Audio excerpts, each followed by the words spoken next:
Teleradio kompania Georgian Times-ი წარმოგიდგენთ.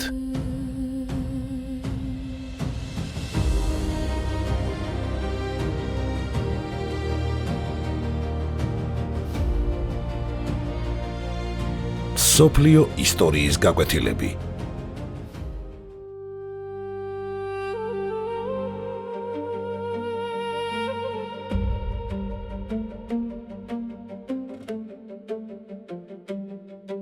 ალექსანდრე მაკედონელი, პირველი ნაწილი. კაცობრიობის ისტორიაში არსებობს გარდამტეხი მომენტები, როდესაც ერთი პიროვნების ნება მთელი ცივილიზაციის კურსს ცვლის. ძველი მსოფლიოს ისტორიაში იშვიათად მოიძებნება ეპოქა, სადაც ერთი ადამიანის აღზევება ასე მჭიდროდ დაემთხვა კაცობრიობის განვითარების ახალ საფეხურს. ძველი წელთაღრიცხვის მეოთხე საუკუნის შუახანებში ბალკანეთის ნახევარკუნძულის ჩრდილოეთით დაიბადა ადამიანი, რომელმაც წაშალა საზღვრები დასავლეთსა და აღმოსავლეთ შორის. ალექსანდრე მაკედონელი არ ყოფილა მხოლოდ სამხედრო ლიდერი. იგი იყო მმართველი, რომელმაც ბერძნული სამხედრო გამოცდილება და პოლიტიკური აზროვნება ერთიან ძალად აქცია. მისი მოქმედებით შეიცვალა ძალთა ბალანსი ძველ სამყაროში და საფუძველი ჩაეყარა იმ პროცესს, რომელიც მოგვიანებით ელინისტური ეპოქის სახელით გახდა ცნობილი. იმ დროის საბერძნეთი ერთიანი ქვეყანა არ იყო, პოლისებად იყო დაყოფილი და ყოველი მათგანი საკუთარი ინტერესით ცხოვრობდა. ათენი კვლავ ინარჩუნებდა კულტურულ ბრწყინვალებას, თებეს სამხედრო მნიშვნელობას. სპარტას კი ძველი დიდება უკვე შესამჩნევად შერყეული ჰქონდა. სწორედ ამ გაფანტულ სივრცეში დაიწყო მაკედონიის აღზევება. საუკუნეების განმავლობაში იგი ბერძნული სამყაროს პერიფერიად ითვლებოდა, თუმცა მისი გეოგრაფიული მდებარეობა მას სტრატეგიულ მნიშვნელობას ანიჭებდა. ალექსანდრე დაიბადა ძველი წელთაღრიცხვით 356 წელს მაკედონიის მეფე ფილიპე მეორისა და ეპირის მეფის ასულის ოლიმპიადას ოჯახში. მამა იყო გამჭრიახი, ენერგიული, სასტიკი და მიზანსწრაფული მმართველი. დედა ამაყი, მტკიცე და ძლიერი ბუნების ქალი, რომლის ხასიათშიც მისტიკა, რელიგიური რწმენა და პოლიტიკური ამბიცია ერთმანეთში იყო შერწყმული. მისი ხასიათი ამ ორი ძლიერი პიროვნების გავლენით ჩამოყალიბდა. მამამ მას ძალაუფლებისა და მმართველობის ენას ასწავლიდა. დედამ კი გამორჩეულობისა და განსაკუთრებულობის განცდა ჩაუნერგა. ფილიპე მეორე ტახტზე ავიდა იმ დროს, როცა მაკედონია მძიმე მდგომარეობაში იყო.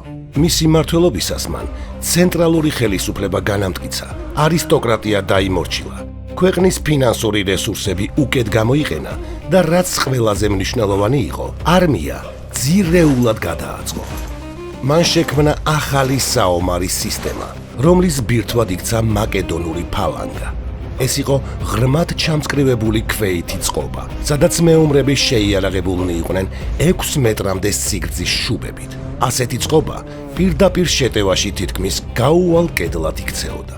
მაგრამ ფილიპეს ნამდვილი გენიალურობა მხოლოდ ფალანგის შექმნაში არ ყოფილა. მან მძიმე ქვეითი ძალა სხვა ნაწილებთან, მაკედონურ მხედრობასთან, მსუბუქ ქვეითებთან, შვილდოსნებთან და მეშურდულეებთან ერთიან სამხედრო მექანიზმად აქცია. ამ სისტემამ მაკედონიური ლაშქარი სამყაროს ერთ-ერთ ყველაზე ეფექტიან იარაღად გადააქცია. ამ ყველაფრის მიუხედავად, ფილიპეს კარგად ესმოდა, რომ მომავალი მეფე მხოლოდ მებრძოლი არ უნდა ყოფილიყო. ამიტომ შვილის აღზრდა ერთ-ერთ უდიდეს ბერძენ მოაზროვნეს მიანდო. ალექსანდრეს განათლებას 13 წლის ასაკიდან დიდი ფილოსოფოსი არისტოტელე ხელმძღვანელობდა. მისი გავლენა ალექსანდრეზე იმდენად დიდი იყო, რომ თავადაც აღნიშნავდა: არისტოტელეს მე მამის გვერდით ვაყენებ. მამამ სიცოცხლე მომანიჭა, არისტოტელემ კი ის, რაც სიცოცხლეს აზრს აძლევს.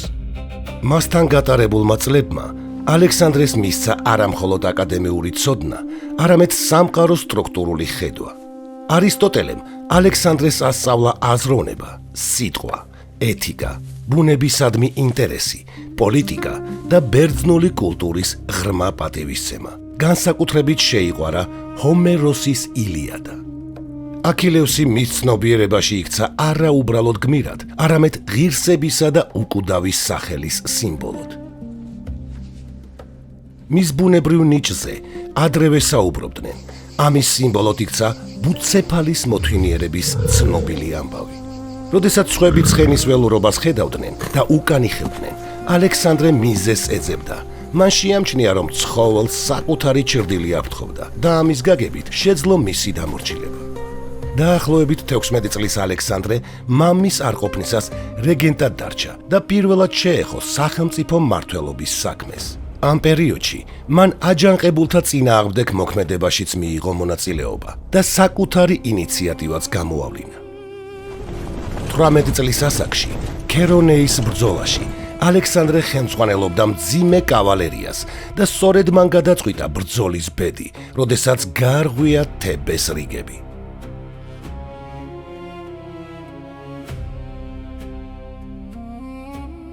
ძველი წელთაღრიცხვით 326 წელს მაკედონიის მეფე ფილიპე მეორე მოკლეს, რამაც სამეფო სტაბილურობა სერიოზული საფრთხის წინაშე დააყენა.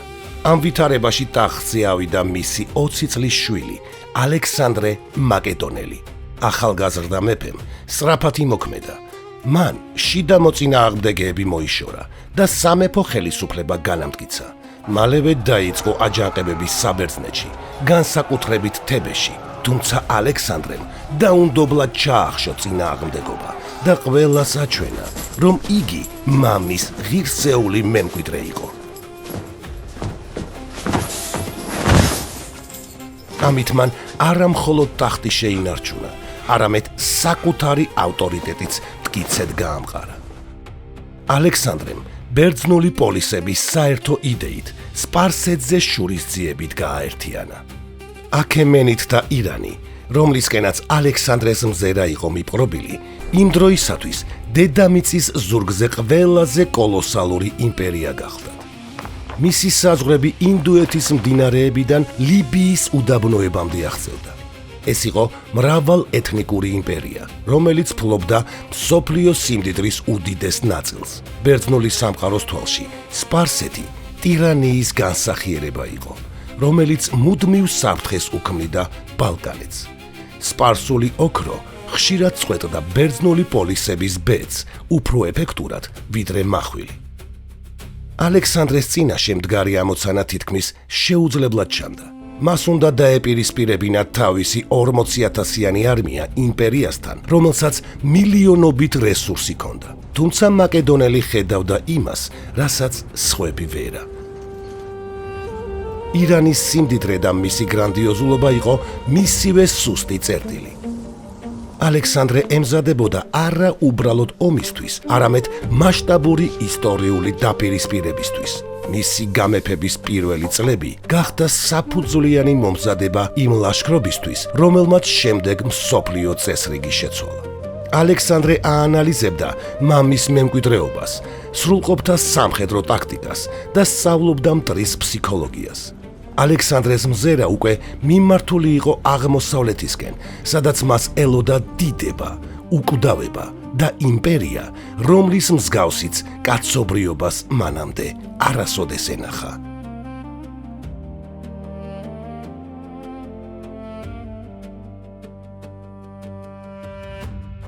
პირველი ნაწილის დასასრული. ტელერადიო კომპანია Georgian Times-ი, დოკუმენტური ფილმების სტუდია. გადაცემაზე მუშაობდნენ დამდგმელი რეჟისორი, პროდიუსერი, იდეის ავტორი მალხაზ გულაშვილი, სცენარის ავტორი, მონტაჟის რეჟისორი, ხმის რეჟისორი მირზა ცხოიძე, გახმოვანება ლაშა მურჯიკნელი.